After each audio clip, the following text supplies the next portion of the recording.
Hello दोस्तों, स्वागत है आपका हमारे एक और नए वीडियो में। एक्सरसाइज 4.4 जो आखिरी क्वाड्रेटिक इक्वेशन का इसका पहला सवाल जैसे कि आपके सामने है डिस्प्ले में। चलिए देख ही लेते हैं क्या है आखिर ये पहला सवाल हमारे सामने ये दे रखा है। क्वाड्रेटिक इक्वेशन है, मतलब nature of the following quadratic क्या है इस नेचर इसका। ये रियल एग्जिस्ट करता है इसका रूट या नहीं करता। अगर करता है तो उसको पहचानिए क्या है वो रूट। तो चलिए तो पहला सवाल देख लेते हैं। जैसे कि पहला सवाल यहाँ आपके सामने जूम कर देता हूँ। हाँ, पहला सवाल है कि यहाँ 2x, इसे चेंज कर लेते हैं। अच्छा नहीं लग रहा, ये कलर का भी नहीं सिलेक्ट किया। 2x² minus 3x+5 equal to 0। 2x² मतलब इसमें ये कहना चाह रहा है 2x² है तो हम क्या करेंगे। इसमें सबसे पहले ये जो चैप्टर है उसमें आपको एक चीज याद करना है, b² माइनस 4ac। इसी का सब खेला। पिछला वीडियो में शायद मैंने इसके बारे में आपको बताया था, आपको एक बार रिकॉल करवा देता हूँ। b² minus 4ac equal to 0। तो दो रियल रूट लिख लेंगे पर वो सेम टू सेम रहेंगे। b² माइनस 4ac अगर ज़्यादा रहेगा 0 से तो अलग अलग रूट लिख लेंगे दो। फिर b² माइनस 4ac अगर छोटा रहेगा 0 से तो कोई भी रूट नहीं निकलेगा। तो चलिए इसका टेस्टिंग कर लेते हैं कि ये रियल रूट निकालता है कि नहीं। b² मतलब -3 का square, b² minus 4 into 2 into 5, 9 minus 40 क्या 31। हमारे सामने -31 आंसर आ रहा है तो इसका कोई भी रियल रूट नहीं निकलेगा पहला नंबर का। तो मैं यहाँ आपको टाइप करके भी दिखा देता हूँ। देख सकते हो जैसे कि मैंने यहाँ टाइप कर दिया है। यहाँ है 2²। एक चीज लिखना भूल गया, आपको यहीं बता देता, आप लिख लेते हैं। कंपेयरिंग लिखेंगे, कंपेयरिंग ये जो है ये वाला a equal to 2, b equal to -3, c equal to 5, ये लिख दीजिएगा। चलिए तो अगले नंबर की ओर बढ़ते हैं। अगला क्वेश्चन हमसे क्या कह रहा है। अगला क्वेश्चन हमसे ये कह रहा है 3x² minus 4 root 3x+4 equal to 0। भैया by comparing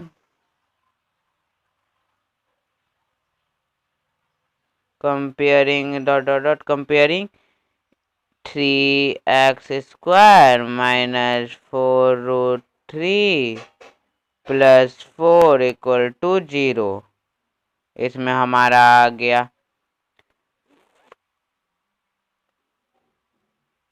a equal to 3, b equal to 4 minus 4 root 3, c equal to 4। हमारा कुछ ऐसा ऐसा आ गया। अब हमें तो पुट करना है तो हम पुट कर देते b² माइनस 4ac में। हम इसमें पुट करेंगे तो जाहिर सी बात है आंसर तो आ ही गया।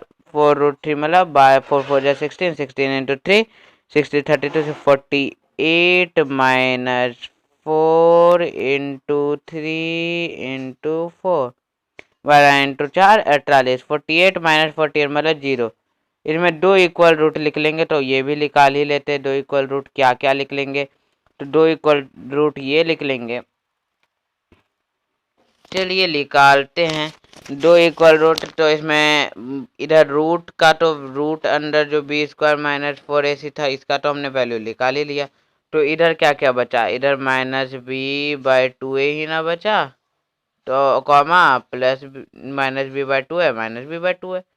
चलिए तो हम इसे निकाल लेते हैं। -b/2a का क्या होगा, ये इससे मिल रहा है ये -b 4 रूट 3/2 इंटू 3 मतलब 4 रूट 3/2 इंटू रूट 3 रूट 3 तो √3 एक कट गया, 4 से 2 बार में कट गया, मतलब 6, मतलब नहीं 2 बार में 2/√3 इसका आंसर आया। इसका आंसर 2/√3 आंसर आ चुका है। तो मैं यहाँ आपको टाइप कर देता हूँ, आप फिर एक बार देख लीजिएगा। जैसे कि दोस्तों देख सकते हैं मैंने ये सेकेंड नंबर लिख दिया है। तो यहाँ हमारे पास 2/√3 जो हमारा आया था आंसर और उसे वो कर दिया। इसमें माइनस तो नहीं लगेगा, 2/√3 रहेगा। तो हम यहाँ अब अगली तरफ बढ़ते हैं। -b/2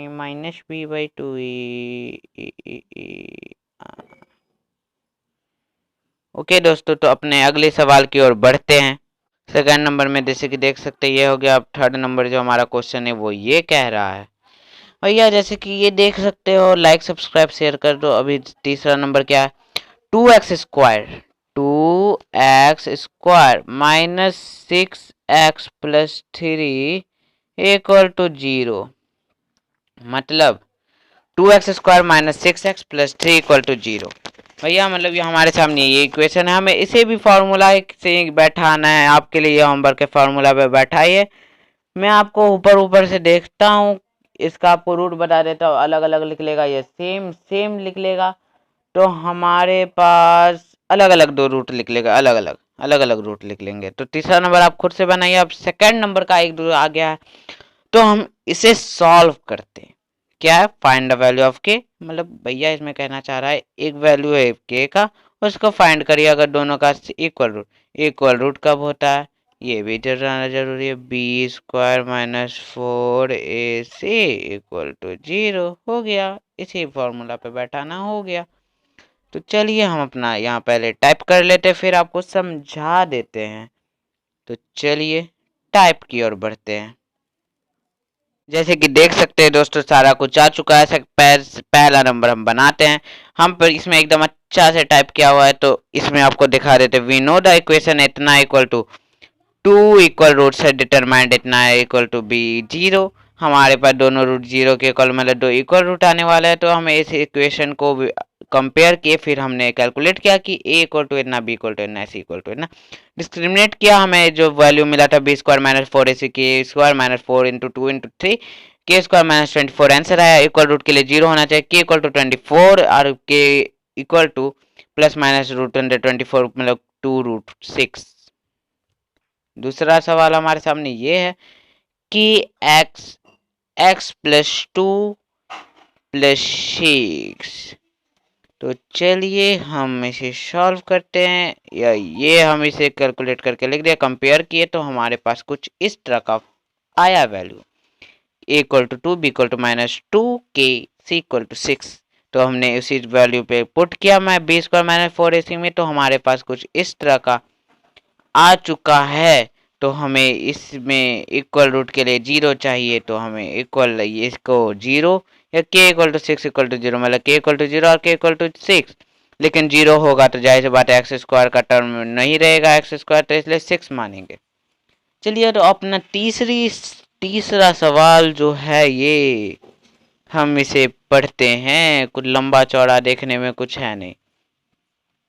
एक मैंगो ट्री है, मैंगो ट्री का ग्लोब है, उसका लेंथ ट्वाइस है उसका ब्रेड तो और एरिया इतना। तो क्या करना है, लेंथ भी x, ब्रेड भी 12, मतलब 2 लेंथ का दूसरा। एरिया क्या होगा, 12 × 12, 12² = 800, l² = 400, l² = -400 = 0। कंपेयर किए हमें इस इक्वेशन को, तो हमारे पास l = 1, b = 0, 3 = 400 निकला है। और इसे हम इस इक्वेशन में बैठा दिया। हम यहाँ तोड़ देते तो गलती हो जाता, लेकिन हमारा इक्वेशन बनाना था इसलिए हमें इक्वल रूट निकालना था इसलिए। और ये 4ac ज़्यादा यहाँ ज़्यादा 1600, मतलब 0 से ज़्यादा, इसलिए ये real root 2 equal root verify करने के लिए हमें इसे 0 से बराबरी करना पड़ेगा। और l ± 20 आ जाएगा, जैसे कि आपके सामने है +-20। क्यों +-20? +-20 इसलिए क्योंकि हमारा 0 के इक्वल है। यहाँ ज़्यादा हुआ फिर भी इक्वेशन को रियल रूट है। इधर डिस्ट्रीब्यूट में ग्लोब डिजाइन किया जाएगा अगर लेंथ +-20, लेकिन लेंथ अगर निगेटिव नहीं हो सकता तो जाहिर सी बात है पॉजिटिव होगा, लेंथ होगा और ब्रेथ होगा 40 मीटर। चलिए तो हमारा क्वेश्चन नंबर 4 और क्वेश्चन नंबर 5 बचा है, हम इसे देख लेते हैं, अच्छे से समझ लेते हैं। अगला कौन सा सब्जेक्ट का लाऊं ये बता देना। इज द फॉलोइंग सॉल्यूशन से क्या बोला in the following situation possible, if so determine their percentage. The sum of their age of friend is 20 and 4 years ago their age is 48 product of उसका x मानेंगे और एक है 20 minus x क्योंकि present में तो 20 है दोनों का प्लस, तो 4 ईयर्स एगो जो था उसका x माइनस और इसका x माइनस तो 16 माइनस एक्स एगो का आ गया। फिर गिवन डेट दिया हुआ इसका प्रोडक्ट 48 है तो दोनों को गुना करके हमारे पास कुछ इस तरह का इक्वेशन आ गया x square minus 20x plus 112 equal to 0। Compare किया हमने इक्वेशन को तो हमने ऑप्टेन किया equal to 1 b equal to minus 20 c equal to 112। फिर हमने डिस्क्रिमिनेट किया B square minus 4ac minus 20 का स्क्वायर माइनस 4 इंटू 1 इंटू 112 तो 400 माइनस 440 माइनस 40 ये कम है तो इसे कभी भी रियल रूट नहीं निकल सकता। तो पांचवा सवाल है जो if it possible to design a rectangular part of perimeter in area इतना चीज दे चुका है लेंथ ब्रेथ क्या निकालने में। Perimeter 2 into L plus B equal to 80 L plus B equal to 40 B equal to 40 minus 1 L फिर area L into B इसमें ये वाला पुट वैल्यू कर दिए तो 40 L minus L square equal to L square minus 40 L plus 400 equal to compare किए equation को तो हमारे पास a equal to 1 B equal to minus 40 और सी इक्वल टू 400 लिखला है। इसे हमने ये जो हमारा है फॉर्मूला उसमें पुट किए तो हमारे पास कुछ 16,000 इक्वल टू 16,000 मतलब इक्वल रूट है। तो हमारा equal root minus B by 2 A कर ही दिए तो माइनस बी माइनस 40 बाई 2 40 हमारे पास 20 एल निकल चुका है, लेंथ है 20 तो ब्रेथ ऑफ द पार क्या होगा breadth of 40 minus 20 equal to 20। चलिए अगली वीडियो में मिलते हैं।